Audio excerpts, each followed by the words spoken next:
Hey there, just before we get into the podcast, a quick reminder we could use your financial help. Please support us on Patreon so we can keep on keeping on. Check the Patreon links to donate. Hope you enjoy this episode.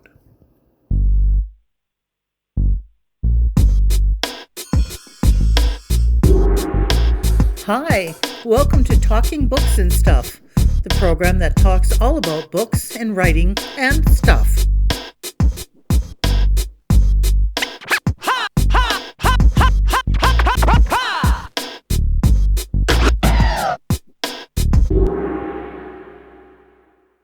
Here's your host, Dennis Rimmer. And welcome back. This is Talking Books and Writing and Stuff. With us today we have Adrian Raeside from the left coast of BC. That's pretty funny because his comic strip is the other coast, but we'll get into that in a moment. Adrian Raeside, a cartoonist, a writer, artist, drawer. So we're going to talk about all sorts of stuff. And hello, Adrian. Nice to talk to you again after 34 years. Dennis, it's been a pleasure reconnecting after, as you say, 34 years. We were just off the air talking about that, because you were the first person to interview me on my first book, Bedside Raeside, that came out in 1984, I think. Because I couldn't remember. You told me 1984. 1984. This is going full circle. Yep. I think I can retire now. That's it. We're done. Well, that's a good idea. But then you got to find something to do. So, yeah, that's just it. It's either that or just hang around outside the liquor store with a guitar. Yeah. Yeah. We're with Adrian Raeside. Adrian, legend has it that you were born in New Zealand and somehow you ended up in Canada. How did all that take place? Well, yeah. Dad, his job required him to travel a little bit to Canada. So we went a few times, and I had relatives in Canada. Actually, my grandfather, Sir Charles Wright, who was the person who was on the Scott expedition to the Antarctic, the one that was the race to the South Pole between the Norwegians and the English, 1910. And he was on that expedition. One of the ones that didn't die, fortunately, which is why we're still speaking. Good. And he was actually the one who found Scott's body after the disaster when they didn't make it back from the pole alive. So it was one of those things where we eventually sort of drifted out of New Zealand into England for a little bit, and then over to Canada, where we settled on Salt Spring Island, very close to where my grandfather and aunt lived.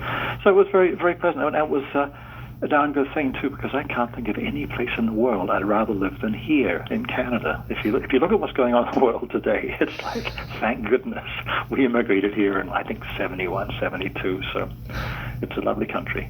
That's great. Yes, we do have our difficulties, but I keep hoping things will work out. So. Yeah, and the thing is that no matter what happens, we're also interconnected in the world now. It doesn't really matter what happens elsewhere. It affects us too, which is which is, I guess, why I got back into drawing editorial cartoons a few months ago. But you know what? I am getting ahead of myself, so I will now shut up. Okay. Well, that's what we're doing. We're talking. This is Talking Books and Writing and Stuff with Adrian Raeside. The story goes that you were drawing on the back of buses, the seats of buses. Is that a true story? It actually, something, it actually is. And any kids listening out there, don't do this. This is not something you should do to launch your career. I think I was always doodling. I draw on school books, which drove my teachers mad and created much pain on my part. And my mother, she was very, very, very nice. She put a chalkboard, the one I called a blackboard in those days, in the kitchen, this great big thing for me to draw on. And all the neighborhood kids would come over to, and of course we'd spend hours drawing on this blackboard. And of course there was always at the end of the session, you would say to my mother, okay, who drew the best battleship or something? So she'd have to be diplomatic and say, well, they're all so good, I can't decide. But yes. And that's really is one of those things you just always doodling, and I have to thank my parents for the fact that they didn't force me into doing something later in life that would have meant that I would have, gone and been a corporate lawyer or whatever else instead of what I'm doing. And I think that had a big part to do with why I ended up being a cartoonist, because it wasn't so much a question of encouraging me, they just didn't push me into something that I didn't want to do. We're with Adrian Raeside. You might know him from a comic strip, I'll call him. I don't know what else the term is. It's called The Other Coast. But apparently you walked in one day to the offices of the Victoria Times Colonist and sort of quietly showed some cartoons, some drawings, some editorial cartoons, and the rest is history. Is that how the career started that way? Yeah, because I was doing a strip at the time called Captain Starship for the Toronto Star, a little daily strip, and that was keeping me fed and watered. And I then started drawing, I guess I wouldn't even call them editorial cartoons, maybe like social commentary. I was doing gag cartoons, sending to magazines when there were magazines, publishing this back in 75, 76, 78, around that time, and getting the usual collection of rejection slips. But I think I kept sending cartoons out to small weeklies and to magazines, because I was too stupid to know that this is a very hard thing to break into. So I kept doing it, and then I thought, well, maybe I'll try the daily newspaper in Victoria, see if they're interested. And the editor there at the time was very polite, but said no. And so I just went away with my tail between my legs. I was living on Salt Spring at the time, and then I met a month or so later one of the reporters there. His name was Norm Gidney, who's long since retired from there, who saw me when I was at the paper that first time and saw my work, and I had a brief chat. He saw me on Salt Spring. He was visiting with his wife at the time, and said, "Hey, there's a new editor at the Times Colonist. Why don't you take your work in again, and maybe you might have better luck?" So, of course, the next day I did. And, his name was Don Vipond, one of the nicest people on the planet. And, he bought a couple of cartoons. I think I was getting paid like $5 a cartoon, and the ferry fare and gas to get from Salt Spring to Victoria was like $10. So when it comes to business affairs, I'm not really that good. And that's where it started. And you were breaking even at least. I was more or losing less. $5, but yeah. I was the comic strip at the Toronto Star was able to subsidize it. And these are the days before fax machines and couriers, and you had to bring in the original, and it was photographed there, and then it went in the paper. So that's where everything really started, in 1978. Importantly, though, Adrian Raeside here on Talking Books, we have to go back a bit and restart our chat, because I forgot to ask the important question I ask what's your morning routine? Does it involve coffee or tea or something else, or nothing at all, or? Yeah, well, the funny thing is I like coffee, but it gives me the caffeine gives me the shakes. Oh, no. Isn't kind of the best thing when you're trying to get something, when you're trying to push black ink on white paper. And but I drink green tea. And this is the thing is, when you have with a daily deadline, which is what you have with an editorial cartoon, with a comic strip you can sort of slide things around because you work a week at a time, so you can really work any time. But the daily deadline is you get up in the morning, you're scouring the news for an idea or topic, and then find a couple of topics that work, and then you start working these topics and see where you can get the right angle, you can get the humor, you can get the point you're trying to put across. And then you call the editor and say, look, this is the idea, yes or no, and if he says no, go back to looking again for the right idea. But everything has to be in by about 2 o'clock in the afternoon, so you're always pushing that deadline, and which is why you get up early. I mean, it's like 5:36.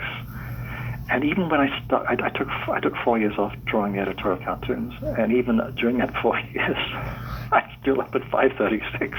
You can't help it, because I was conditioned for 35 years, getting up at 6 o'clock, and you're always looking for that angle.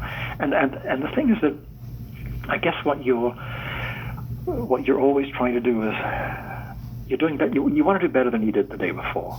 I think that's really what any artist or any cartoonist or writer, you're always looking to to do better, because you know you can do better.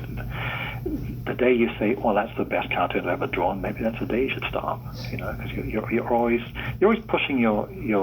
I hate to use the word craft, but maybe that is the word. That way it encompasses both art and writing. I'm sure that maybe Charles Dickens, when he wrote Christmas Carol, was like, you know what, the title sucks. Maybe it should be called A Christmas Tune. I mean, who knows? It's one of those things. And I think that's why I don't look at anything I've drawn for a month or so. It goes out, goes in the paper, done. Because if I look at it the next day, I'll think, darn it, that really sucked. The perspective is wrong, or why did I put that house in the background? You'll always find something that's not right that you should have fixed. Where if you wait a month or two, it doesn't really matter so much. It's sort of in the past. But when you look at it too soon after you've drawn it, you can find all sorts of things that you'd like to change.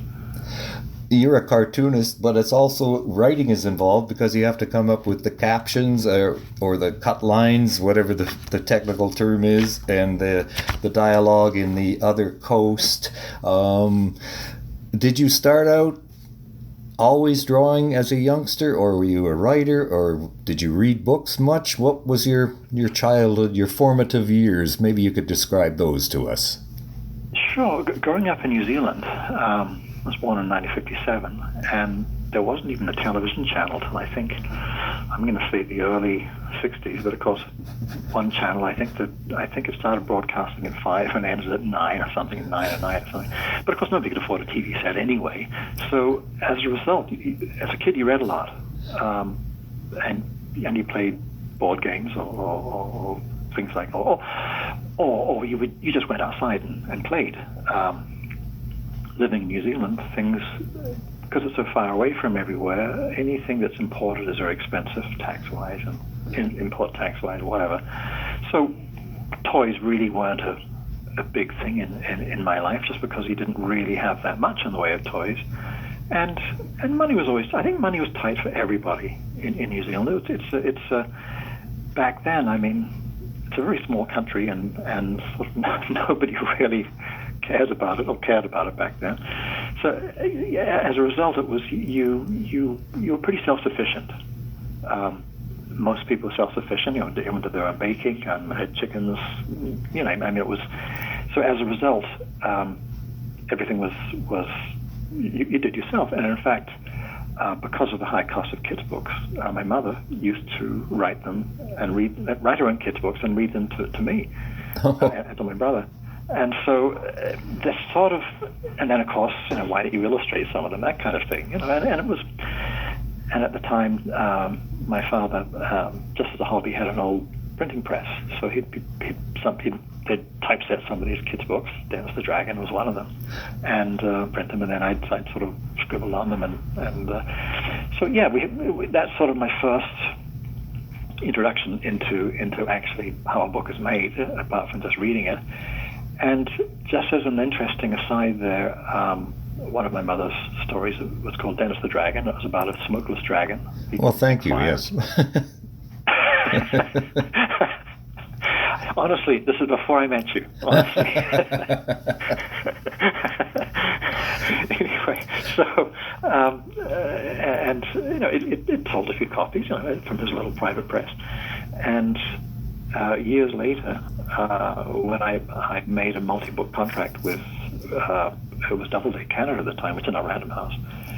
And my mother had died at that point, and I said, I'd really like to redo Dennis the Dragon and re-illustrate it, because I think it has a good message for kids, that just because you're a smokeless dragon, just because you're different, doesn't mean to say you're not part of the herd. And that was the whole idea behind Dennis the Dragon. He was smokeless, couldn't make fire, so his brothers made fun of him. Everybody thought he was no good until he goes to the village where people are, and they think he's great because he doesn't smoke. Right. And so they said, okay, sure, just to humor me. So I did that, and it became a huge bestseller. Unfortunately, my mother wasn't alive to see it, so it was kind of sad. But that, again, was a book that was written by my mother back in the early 60s to entertain me, which ended up being a bestseller. So kind of an interesting little story there. Exactly. And speaking of editorial cartoons, we're talking with Adrian Raeside, cartoonist, writer, lives on the West Coast somewhere. We were talking earlier about his first book of collections of cartoons, Bedside Raeside, and I was flipping through it, well, I still am, and a lot of the things you come up with are still relevant today. We've got Pierre Trudeau joking about the Canadian Navy. We've got there was a bunch of cartoons about the cruise missile thing, but we don't have that anymore. But here's one right in front of me. What's the best thing on TV this fall? And the guy says a test pattern. Well, that's the same thing now. And you've got That's actually quite funny. It is. And you got election stuff in here, and there's an election coming up. So I guess there's always, if you're lucky, always something each day that you can hang a cartoon on, I suppose. That's what you hope for, I guess, right? Yeah, but also after drawing it for so long, you do worry a bit about plagiarizing yourself, because I forget what I drew a week ago as opposed to 20 years ago, and I'm just hoping that everybody else has too, because the chances are I may be reusing the same theme. But I think that as you say about the election, the same themes do come up. And the same thing with, talking about what's the best thing on television, the test pattern. Yeah, I think right now that probably is the best thing. So that hasn't changed. But I think what has changed is that the news cycle is so much faster now. And I think that's disconcerting, I think, for an editorial cartoonist, because the fact that you've got a great idea, and 20 years ago, when you had the evening news at 6 o'clock and you had the newspaper, you had about a 2 to 3 day window before things changed. Now it's like a 2 to 3 second window, and so you'll have a great idea. It's like, I'm going to do this one on the Progressive Conservative Party. This is great, and then you're halfway through it, and the news cycle has completely changed, and then something else has overshadowed it, and this great idea you've had just goes in the wastebasket. Right, because all of a sudden it's outdated. Like you said, 30 minutes later, it's outdated. Yeah, I know, yeah, and it's really hard to keep up. Whereas in the old days, you could, when I said, well, back in the old days, when I was a kid, right. You always had a day or two where, it'd come out the next day in the newspaper, it was still valid.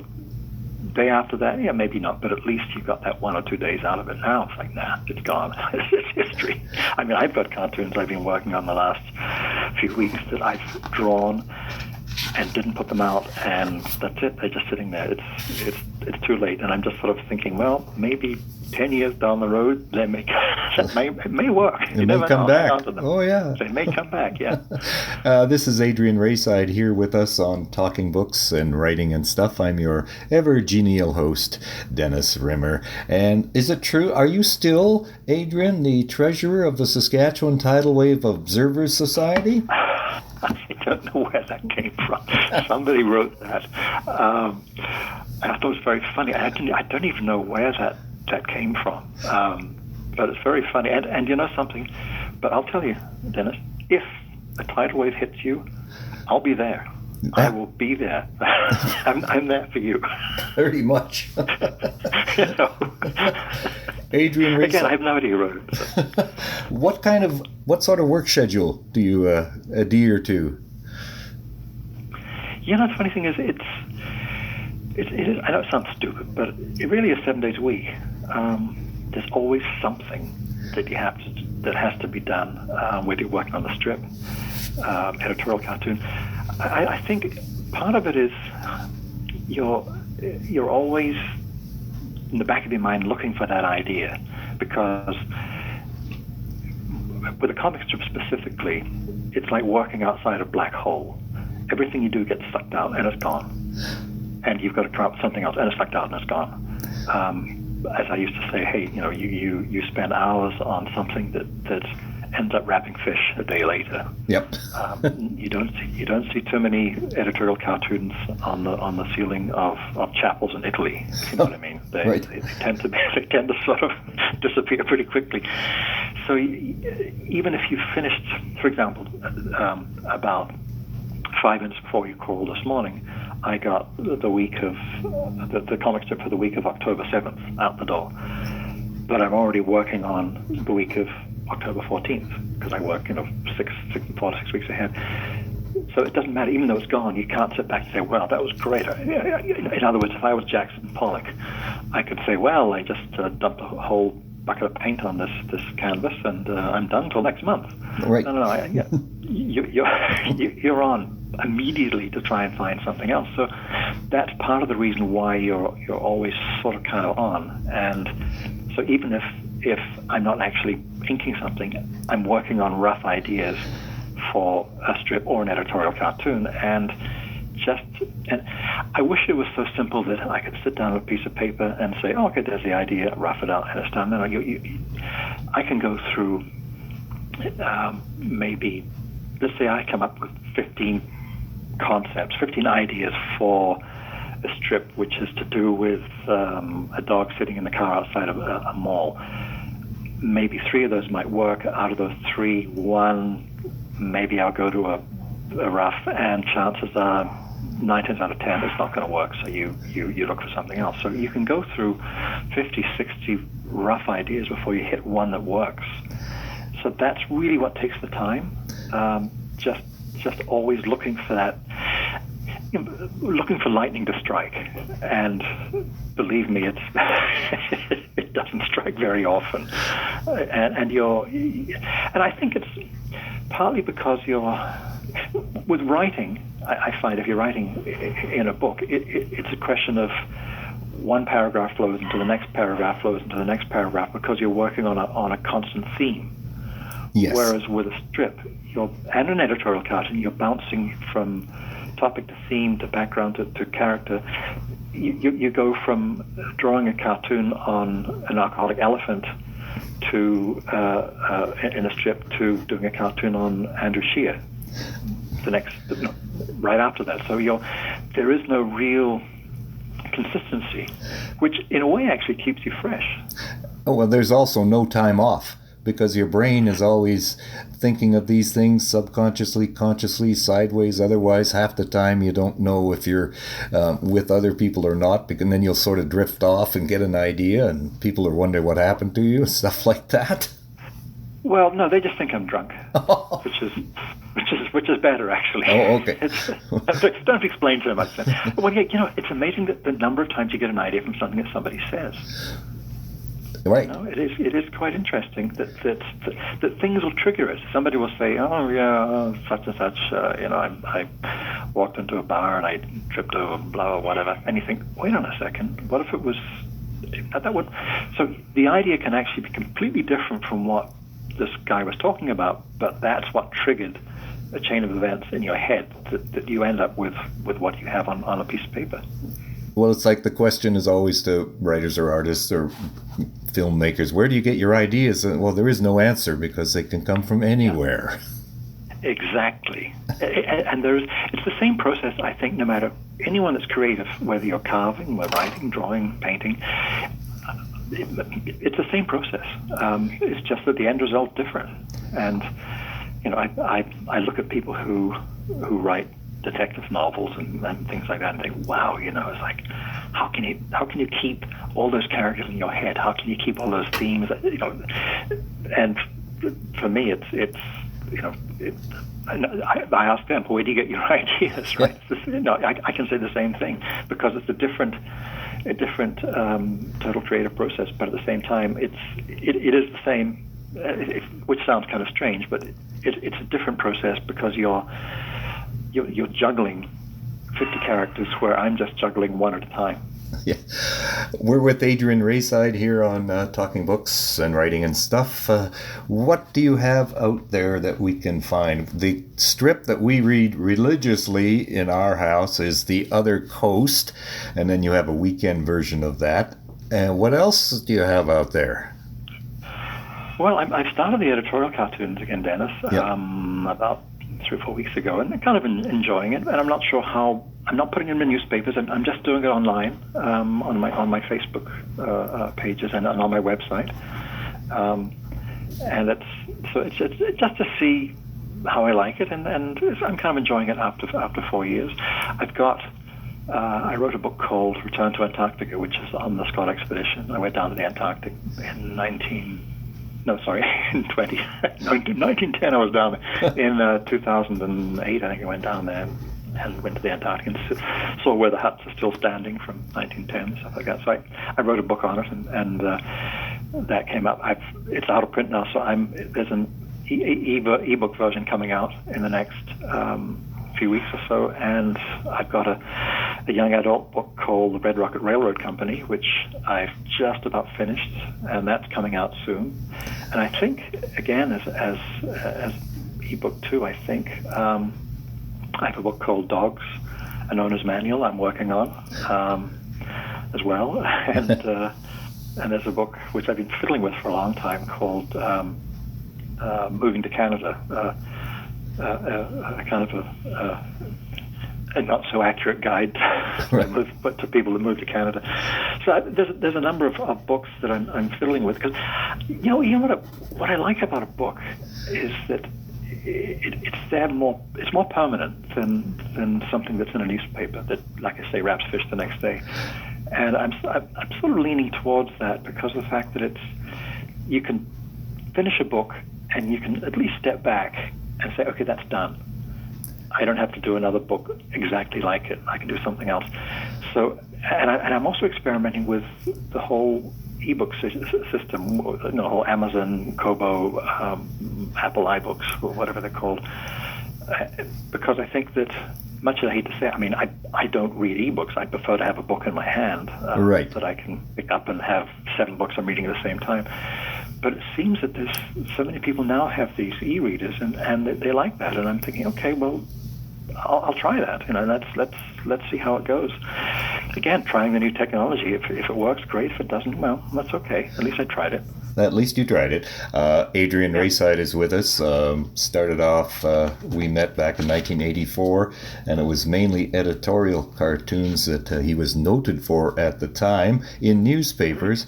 Now, Adrian, newspapers seem to be on the decline. That must be of concern to someone whose work is mainly for the print medium. Yeah, it sure is, Dennis. It's I hate to say it, because I've made my income. My career has been in newspapers, and I still love newspapers. I get the newspaper and I pick it up every morning out the front door and read it cover to cover. The Times Colonist, even though they don't run me anymore, and not that I'm better. And the local newspapers. No matter where I go, where I'm trying to always read the newspapers, I love reading the letters to the editor, because that gives you a really good feel of what's going on in the community. But the sad thing is that if you look statistically, hardly anybody under the age of 30 reads a newspaper. Most of the readers are, let's say, 55 and up. And those people aren't going to be around forever.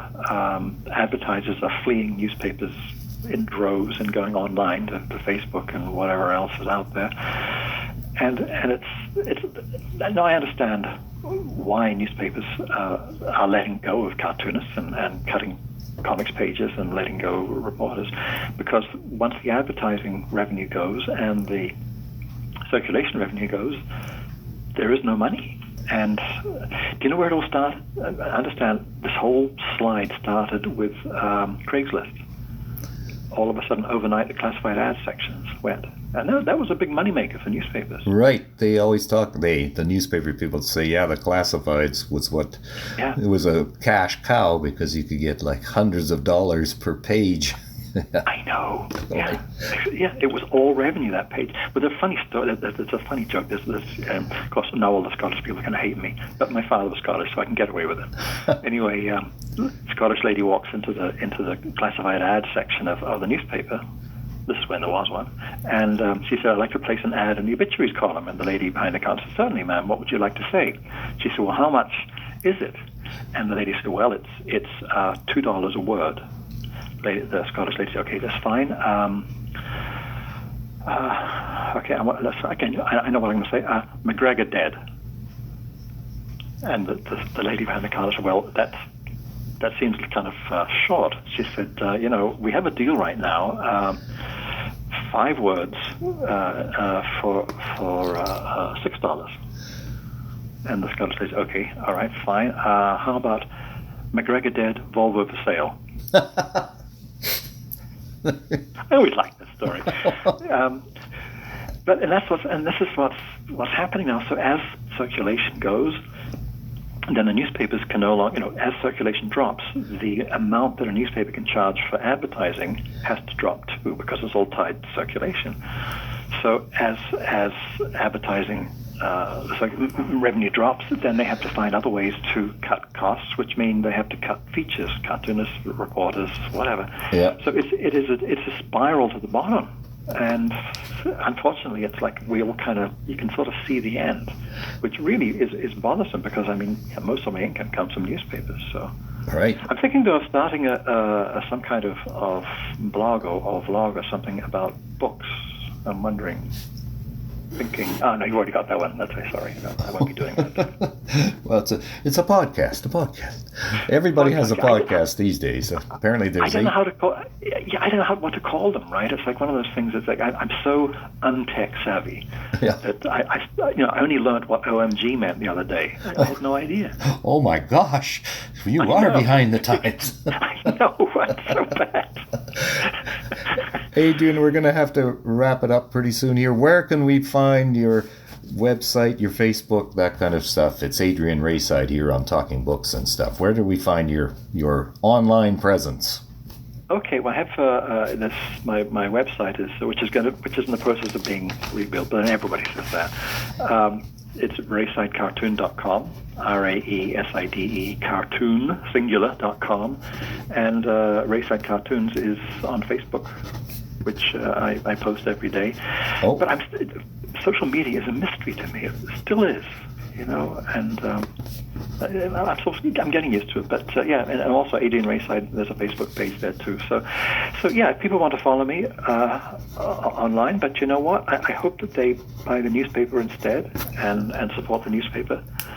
Because that's where I am too, especially your newspaper, which I've been with for many years. So, if readers out there, support the newspaper, because you're supporting also an awful lot of people that work hard at it, and the circulation people, the reporters.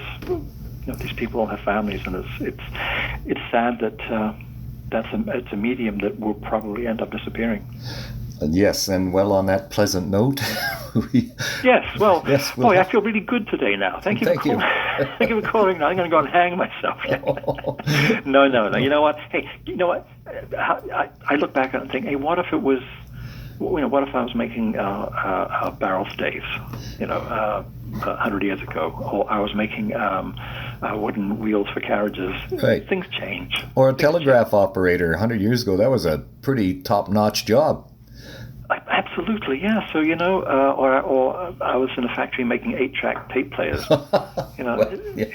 Stuff does change. So, but I just hope that it's replaced with something that is hopefully just as lucrative as it was before. So, thank you all for listening. This is Talking Books and Writing and Stuff. I'm Dennis Rimmer, and with us today has been Adrian Raeside. So, Adrian, once again, thank you very much. Thank you, Dennis. It's been a pleasure chatting with you after all these years, and I hope that we can continue to stay in touch. I hope so, too. Thank you. I hope you've been enjoying Talking Books and Stuff. Please support us on Patreon to help cover our costs. Please click on the Patreon links, or you can visit our GoFundMe page. Thank you. Thank you for visiting with us today. This is Talking Books and Stuff with Dennis Rimmer. Contact him at dennis@talkingbooks.tk. Thank you, and may all the good news be yours. Oh, and don't forget to check out his book, The Great Canadian Notebook, available across Canada and at amazon.ca.